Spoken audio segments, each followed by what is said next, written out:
Hey there, welcome back. So, I want to talk about networks today, what they are, why you need them, and where to find them. So, I think everyone knows what networks are. We use them when we're looking for a job, or, maybe our book club is kind of a network of people who like the same books that we do or like trying different kinds of books. Other places in our communities, if we are religious and go to a church or a synagogue or a mosque, that's kind of a network. It's a community of like-minded people, and some of us may seek out communities or networks of people who are very different from us and feel differently about things. Well, you know all that. But if you're a mental health parent, you might not really have thought about the fact that there are networks out there for you, for us, and that you ought to be tapping into them. If you do, you will find, I can guarantee this, that you'll find that things become easier. You'll realize you're not alone, and you'll have access to this tremendous well of collective wisdom that people who've been doing this, walking this walk, living this life 24/7 have accumulated along the way. So that's what a network for people like us would really be. It would be a group of mental health parents or caregivers, guardians, grandparents. It doesn't really matter who it is, but somebody who loves and cares for a child or a young adult or an adolescent who's got a mental health disorder and is simply trying to make it from one day to the next, keep everyone afloat, everyone as safe and healthy and, if you're really lucky, happy as possible, and make it to do the same thing the next day. I know that sounds dire. We have our really good days too, but it's wonderful to be able to celebrate sometimes those baby steps, those triumphs, great and small, with people who get it and who care. And it's also helpful when you've had just a miserable, awful setback. Something's gone really wrong. It's awfully nice to be able to say, oh my God, this happened and I'm at my wit's end. I can't do it anymore. Please help me. And to have all kinds of people gather around. And I'm sort of thinking about virtual networks right now, online groups, but of course there are actual people as well in the flesh who might be able to come by and help you in a physical, personal way, right? It can be harder to connect with people who run around half the time with their hair on fire like we do. But either way, finding that group who gets you. I like to think of mental health parents or caregivers as my people. Those are my people. They get me and they're there for me no matter what. You need that. I need that. We all need that. Okay, so some more reasons apart from the general empathy and lack of judgmentalism and people who know what you're going through because they've gone through it, is you get all kinds of excellent advice and tips, and you learn about resources that, to be honest, no matter how awesome your clinicians are, you may have the best psychiatrist as far as you're concerned in the world.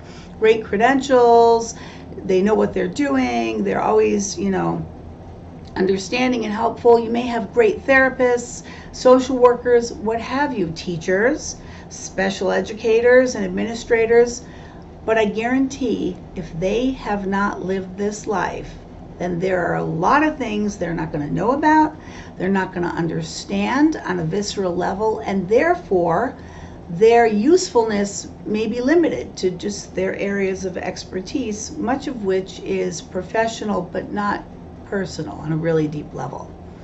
So that's what we're good for. We know what it's like to have to try to hold down paid work and have to try to keep a young person you love alive. And maybe there are other people in the equation. How do you do that? You have to pay your bills, you have to feed people, you've got medication bills, God forbid there's a hospitalization. People who don't live this way may not get it. They may not understand that you could have two people with graduate degrees in professional fields, or once both fully employed, maybe probably they can't both be anymore, and not have enough money to make a co-payment on the next psychiatrist visit, or may not have the time to go and take care of their own health needs, and so they'll put things off. That's a pretty hard thing to tell somebody who's not really going to understand it.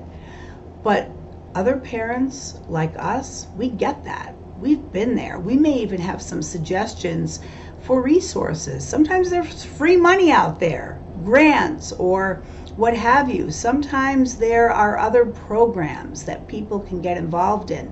Sometimes those programs or agencies won't tell you the truth. You'd never know this. Some doctor may say, try and get involved in your state's Department of Mental Health. Get your kid connected there. What they won't tell you, because they won't know, and I'm just speaking from personal experience here where I live, is they may tell you, because funds are limited and they've got a budget they've got to stick to, oh, there's really nothing we can give you that you don't already have for your child.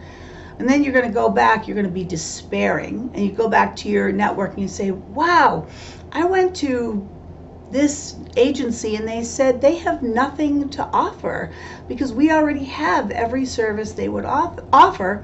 And your network, somebody is sure to say, you know what, they say that all the time, it's not true. Here's a link for you, here's a state regulation, etc., etc. Go back and call them and ask specifically about these things. Without the network, I myself, more than once, would have given up, would have said, well, we're going to have to try to find another way. So we're great for that. We're great for those moments when you, anyone you want to talk about a feeling you're having and no one else would understand.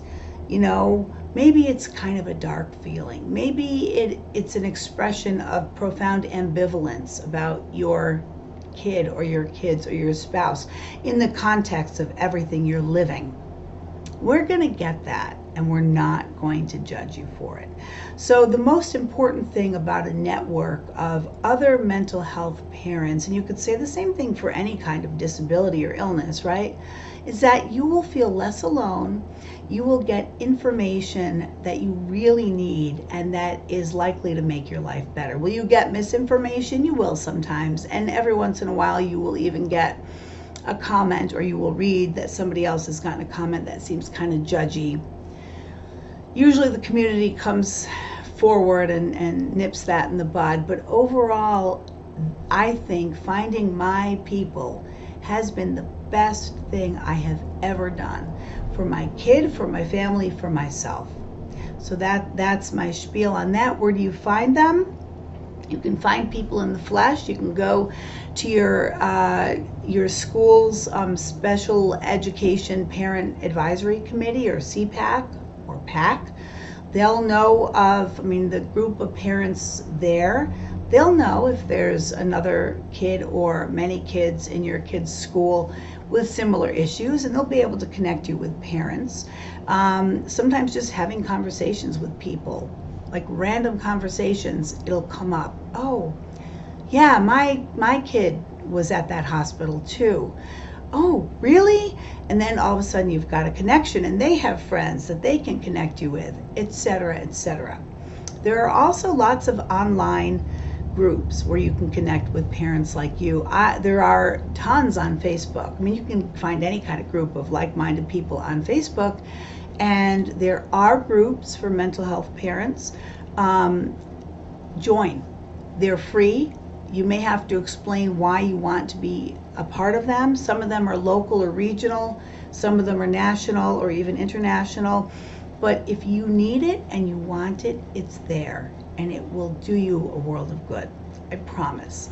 Anyway, if you want more details or information about how to find people like you and set up your own networks or join networks that already exist, feel free to contact me through my website, www.deborahvlock.com. You can also leave a comment down here below the video, and I will do my best to respond. So anyway, thanks for dropping by, and see you soon.